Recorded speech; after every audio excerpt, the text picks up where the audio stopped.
Todos los jueves está con nosotros y le agradecemos mucho al diputado Fernando Manzanilla, que es vicecoordinador de la fracción de Encuentro Solidario allá en San Lázaro. Fer, muy buenas tardes y muchísimas gracias. Buenas tardes, tocayo, gusto en saludarte, gusto en escucharte. No, igualmente, y sé que además está de visita en el estado el presidente nacional del PES, del Partido Encuentro Solidario. Interesantes sus declaraciones.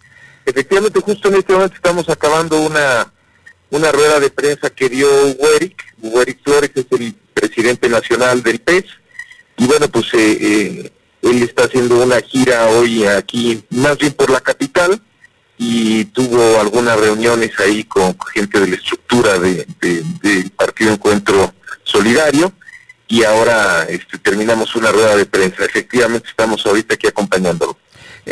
Precisamente por eso, pero porque es un tema muy importante, Fernando. Tú presentaste a principio de semana un punto de acuerdo en la Cámara de Diputados. El tema que aprobó la ley la semana pasada del home office, la Ley Federal del Trabajo, ¿tú consideras que no se debe quedar nada más en el tema de, digamos, de determinados trabajadores, sino generalizarse también para maestros y burócratas? Platícanos más este detalle porque me parece que es muy importante, diputado Manzanilla.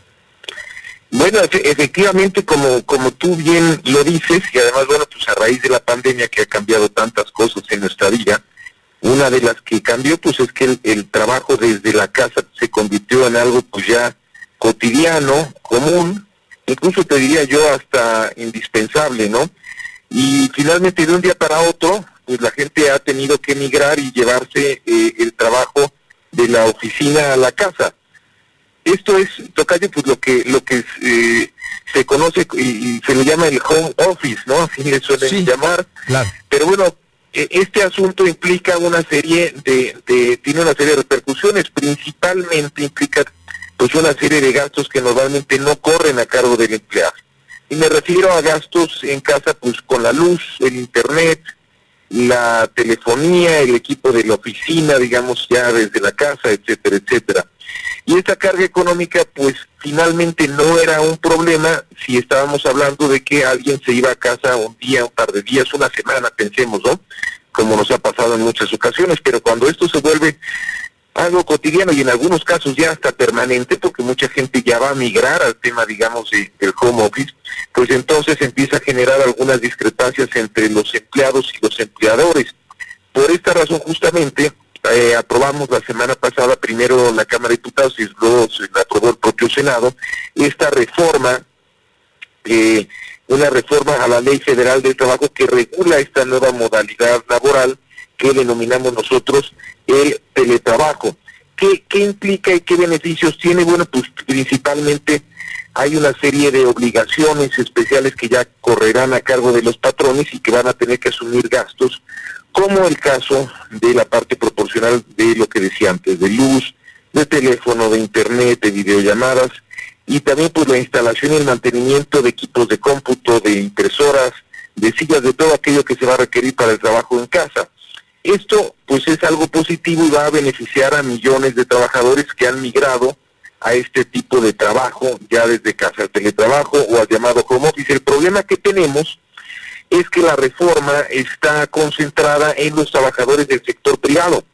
Es decir, es una reforma a la Ley Federal del Trabajo y la Ley Federal del Trabajo, digamos, aplica ahora sí que para los trabajadores del sector privado. Y en México, pues tenemos alrededor de 6 millones de trabajadores al servicio del Estado.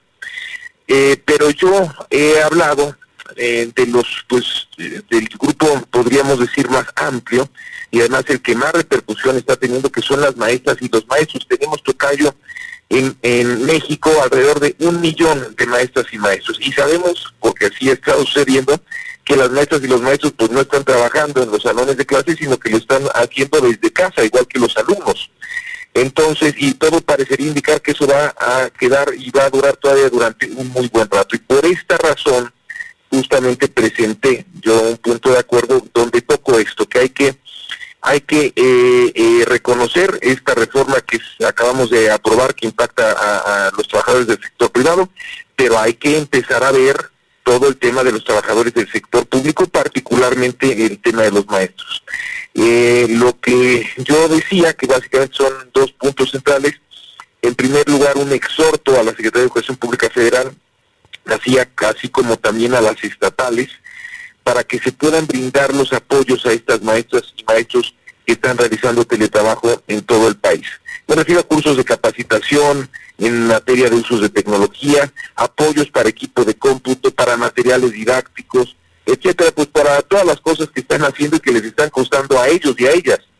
Y en segundo, exhortar a la Secretaría de Trabajo a que se organicen ya mesas de diálogo con el objetivo de que vayamos preparando otra reforma legal, pero en este caso enfocada a los trabajadores del sector público.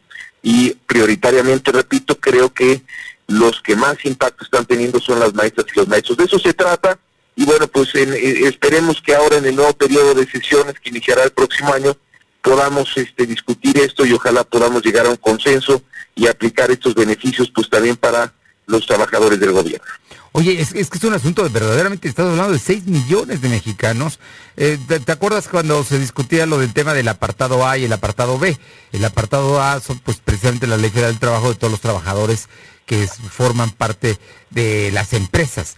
Pero el sector público tiene un número muy importante que también ha tenido, por las mismas condiciones, que migrar al trabajo en casa.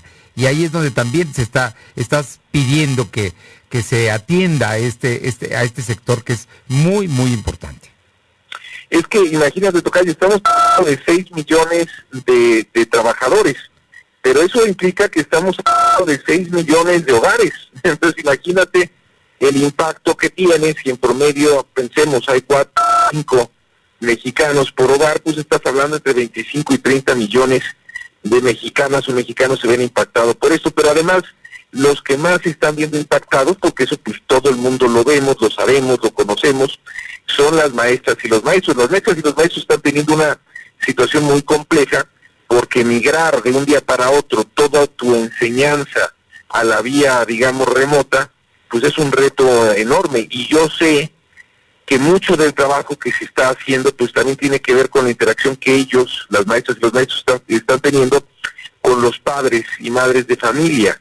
Y hay muchos temas que ellos, pues no solo gastos que incurren, pensemos en lo que decía ahorita, en luz, en energía eléctrica, en internet, en una serie de cosas. En equipo que nada están más, teniendo, ¿no? En equipos, pero también en materiales. Yo en muchas zonas del estado, particularmente, por ejemplo, me dicen maestras y maestros, ellos sacan copias, se las dejan en ciertos lugares para que los padres más de familia puedan recogerlas. O sea, hay muchas cosas de esfuerzo y de temas de gasto que se están llevando a cabo, porque la migración al tema a distancia para la educación ha sido muy compleja, y fue de un momento a otro. Entonces, creo que simplemente si pensamos en ese sector, en el sector, digamos, del magisterio, pues vemos que una reforma de este tipo, la que ya se hizo al sector privado, es muy positiva, pero nos falta ahora una que pueda ayudar justamente a estos grupos que están siendo tan afectados. Pues me parece muy, muy importante. Esperemos que haya reacciones a favor, porque verdaderamente sí es necesario reconocer el trabajo de los maestros en este momento tan importante, pensando que no van a regresar en enero o en los primeros meses del próximo año a clases presenciales. Así es, efectivamente, tocayo, yo espero que podamos podamos avanzar en esto, porque además pues la propia pandemia, con los picos que estamos teniendo, nos indicaría que es altamente probable pues que a lo mejor todo lo que resta del ciclo escolar se lleve a cabo bajo la modalidad a distancia. Entonces, pues esto seguirá teniendo impactos, y pues nosotros ahí en la legislatura estamos justamente pues para ir elaborando leyes que se adecúen a las nuevas realidades del país. Diputado Fernando Manzanilla, como siempre un gusto, muchísimas gracias por estos minutos, y sabemos que estás ahí en el compromiso con Eric Flores de Encuentro Solidario. Muchísimas gracias verdaderamente por estos minutos, y esperamos todavía tener alguna comunicación antes de que termine el año. Claro que sí, con gusto, me da mucho gusto saludarte como siempre. Un fuerte abrazo, gracias. Abrazo, tocayo. el diputado Fernando Manzanilla, vicecoordinador de Encuentro Solidario en la Cámara de Diputados. Con él concluimos esta jornada del día de hoy, pero estaremos en la plataforma www.lodehoy.com.mx y por supuesto mañana tenemos una cita aquí en punto de las 2 de la tarde. Por lo pronto, que tenga buena tarde de jueves.